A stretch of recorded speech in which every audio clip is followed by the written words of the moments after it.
নমস্কাৰ আমাৰ ইউটিউব চেনেলটোলৈ আপোনালোক সকলোকে স্বাগতম জনাইছো কম্পিটিটিভ এক্সামৰ কাৰণে মক টেষ্ট অতিকৈ প্ৰয়োজনীয় আমি আপোনালোকলৈ টপ মোষ্ট এক্সপেক্টেড 30 ৰ লগতে মক টেষ্ট দিব পৰাকৈ আমাৰ চেনেলত ভিডিঅ' প্ৰস্তুত কৰিছো মক টেষ্টত আপুনি কিমানটা শুদ্ধ কৰিব পাৰিছে আমাক কমেন্টত জনাবলৈ নাপাহৰিব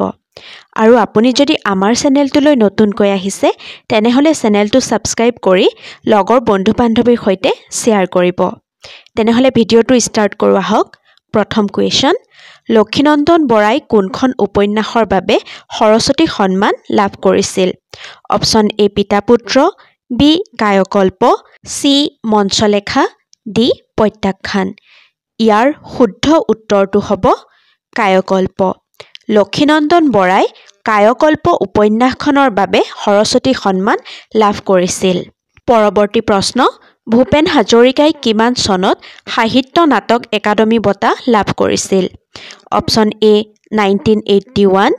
বি 1987 সি 1989 ডি 1986 ইয়াৰ শুদ্ধ উত্তৰটো হ'ব 1987 1987 চনত ভূপেন হাজৰিকাই সংগীত নাটক একাডেমী বঁটা লাভ কৰিছিল পৰৱৰ্তী প্ৰশ্ন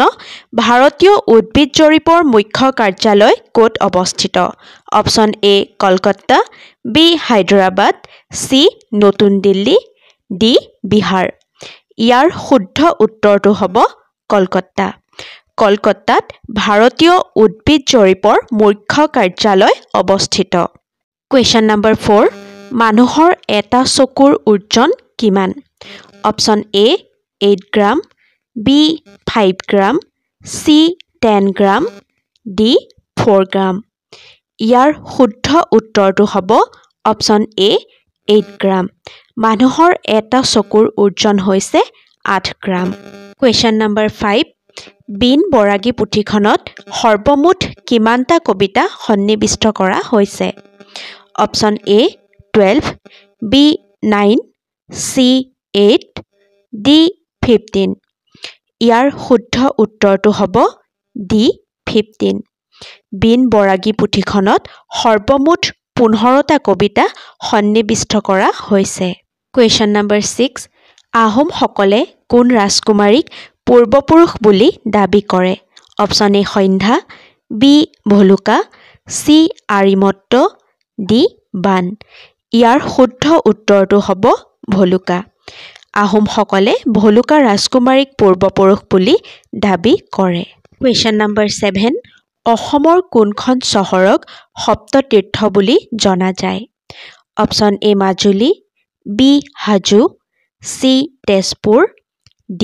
গোৱালপাৰা ইয়াৰ শুদ্ধ উত্তৰটো হ'ব হাজো হাজো চহৰক সপ্ততীৰ্থ বুলি জনা যায় Question number 8 কোনখন ঠাই লিচুৰ বাবে GI টেগ লাভ কৰিছে Option A Tezpur B Jorhat C Lakhimpur D Shillong ইয়াৰ শুদ্ধ উত্তৰটো হ'ব তেজপুৰ তেজপুৰ চহৰখনে লিচুৰ বাবে GI টেগ লাভ কৰিছে Question number 9 ডক্টৰ ভূপেন হাজৰিকাৰ জন্ম কিমান চনত হৈছিল Option A 1977 B 1926 C 1947 D 1977 ইয়াৰ শুদ্ধ উত্তৰটো হ'ব 1926 1926 চনত ভূপেন হাজৰিকাৰ জন্ম হৈছিল Question number 10 মুখা শিল্পৰ বাবে অসমৰ কোনখন সত্ৰ বিখ্যাত Option A Garmur Satra B Dakshinpat Satra C Chamaguri Satra D Auniati Satra ইয়াৰ শুদ্ধ উত্তৰটো হ'ব চামগুৰি সত্ৰ মুখা শিল্পৰ বাবে পৃথিৱী বিখ্যাত Question number 11 চকৰিফেটি বুৰঞ্জী কোনে লিখিছিল Option A Badanchandra Borbarua B Lachit Borphukan C ফ্ৰাছেংমুৰ Burhagohain D Numali Borgohain ইয়াৰ শুদ্ধ উত্তৰটো হ'ব নুমলী বৰগোহাঁয়ে চকৰিফেটি বুৰঞ্জী লিখিছিল Question number 12 MMUA আঁচনিৰ ইউৰ অৰ্থ কি Option A Ujjwal B উদ্যমিত C ঐক্যবদ্ধ D এটাও নহয় ইয়াৰ শুদ্ধ উত্তৰটো হ'ব উদ্যমিত MMUA আঁচনিৰ ইউৰ অৰ্থ হৈছে উদ্যমিত কুৱেশ্যন নম্বৰ 13 স্বতন্ত্ৰ ভাৰতৰ প্ৰথম বাতৰি কাকতখনৰ নাম কি option A Bengal gazette B the Hindu C Amar Ujala D এটাও নহয় ইয়াৰ শুদ্ধ উত্তৰটো হ'ব বেংগল গেজেট স্বতন্ত্ৰ ভাৰতৰ প্ৰথম বাতৰি কাকতখনৰ নামেই হৈছে বেংগল গেজেট এতিয়া আহিছোঁ পৰৱৰ্তী প্ৰশ্নলৈ তলৰ কোনখন পুৰাণ আটাইতকৈ পুৰণি অপশ্যন এ মৎস্য পুৰাণ বি ভাগৱত পুৰাণ চি মাৰ্কাণ্ডী পুৰাণ ডি বিষ্ণু পুৰাণ ইয়াৰ শুদ্ধ উত্তৰটো হ'ব মৎস্য পুৰাণ মৎস্য পুৰাণখনেই হৈছে আটাইতকৈ পুৰণি পুৰাণ question number 15 Rihand valley project কোন ৰাজ্যত অৱস্থিত option A Madhya Pradesh B Uttar Pradesh C Sikkim D Meghalaya ইয়াৰ শুদ্ধ উত্তৰটো হ'ব উত্তৰ প্ৰদেশত ৰিহান ভেলী প্ৰজেক্ট অৱস্থিত কুৱেশ্যন নম্বৰ 16 ভাৰতৰ কিমানখন ৰাজ্য তথা কেন্দ্ৰীয় শাসিত অঞ্চলে পাকিস্তানৰ সৈতে সীমান্ত ভাগ কৰে option A 2 B 3 C 5 D 4 ইয়াৰ শুদ্ধ উত্তৰটো হ'ব 4 অৰ্থাৎ 4খন ৰাজ্য তথা কেন্দ্ৰীয় শাসিত অঞ্চলে পাকিস্তানৰ সৈতে সীমান্ত ভাগ কৰে কুৱেশ্যন নম্বৰ 17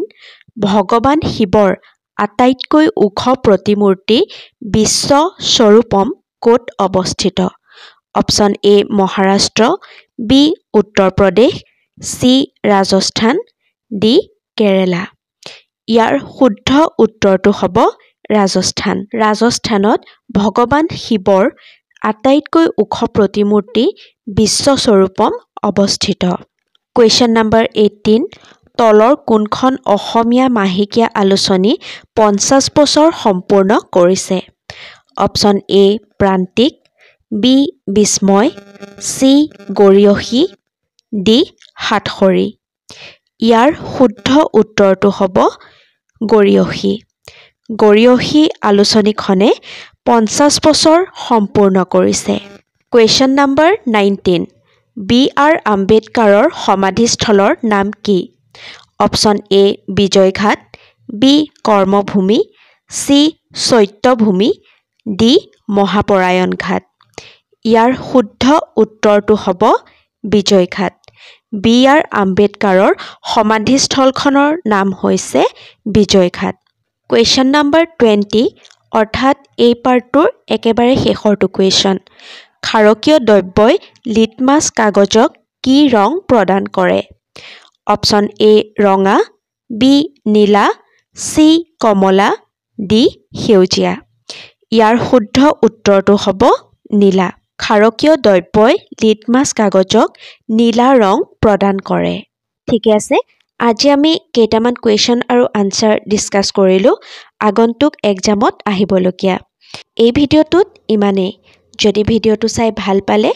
লাইক কমেন্ট আৰু সাবস্ক্ৰাইব কৰাৰ লগতে শ্বেয়াৰ কৰিবলৈ একেবাৰে নাপাহৰিব আমি আকৌ লগ পাম নতুন ভিডিঅ'ৰ সৈতে